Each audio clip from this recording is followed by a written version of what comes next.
ત્યારે હિતેશ બારોટ બન્યા અમદાવાદ મહાનગરપાલિકાના મેયર।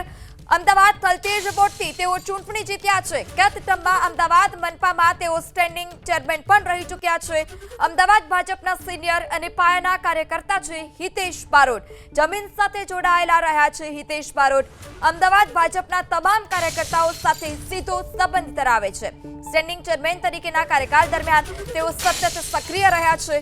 લોકપ્રિયતાની સાથે સાથે હિતેશ બારોટની કાર્યકુશળતા પણ તેની ઓળખ છે।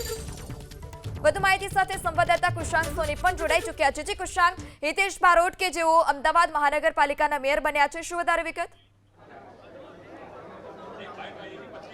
જો જે નામ પર સૌથી વધારે ચર્ચા હતી, થલતેજ વોર્ડના હિતેશ બારોટ બન્યા છે અમદાવાદ શહેરના નવા મેયર। તેની સાથે સ્ટેન્ડિંગ કમિટીના ચેરમેન તરીકે ખોખરા વોર્ડના કમલેશ પટેલ છે, તેમના નામ પર સર્વસંમતિ લગાડવામાં આવી છે। ડેપ્યુટી મેયર તરીકે સાબરમતી વોર્ડના અંજુબેન શાહને પક્ષ તરફથી નિમણૂક છે તે કરવામાં આવી છે। પક્ષના નેતા તરીકે શાહીબાગ વોર્ડના જશુજી ઠાકોરની નિમણૂક કરવામાં આવી છે અને દંડક પતે અતુલ મિશ્રાના નામની જાહેરાત કરવામાં આવી છે। આ 5 મુખ્ય ચહેરાઓ રહેશે કે જે 2026ની ટર્મમાં પ્રથમ 2.5 વર્ષ છે તેની નેતૃત્વ કરશે। આ બેઠકમાં આ 5 નામો છે તેની જાહેરાત કરવામાં આવી છે। હિતેશ બારોટની વાત કરવામાં આવે, ઓબીસી સમાજથી તેઓ આવી રહ્યા છે અને પક્ષે જ્યારે તેમને સામાન્ય બેઠક પરથી ચૂંટણી લડાવવા માટેની જાહેરાત કરી હતી ત્યારથી જ આ સસ્પેન્સ છે તેની પરથી પડદો ઉચકાઈ ગયો હતો, કારણ કે એકમાત્ર સ્પેશિયલ કેસમાં તેમને ઓબીસી હોવા છતાં પણ સામાન્ય બેઠક ઉપરથી ચૂંટણી લડાવવામાં આવી હતી। ગત ટર્મમાં તેઓ સ્ટેન્ડિંગ કમિટીના ચેરમેન રહી ચૂક્યા હતા અને અનેક વિવાદાસ્પદ નિર્ણયો હતા, તેમાંથી તેઓએ અમદાવાદ મહાનગરપાલિકા અને ખાસ તો સત્તાધારી પક્ષ છે તેને આમાંથી બાકાત રાખી અને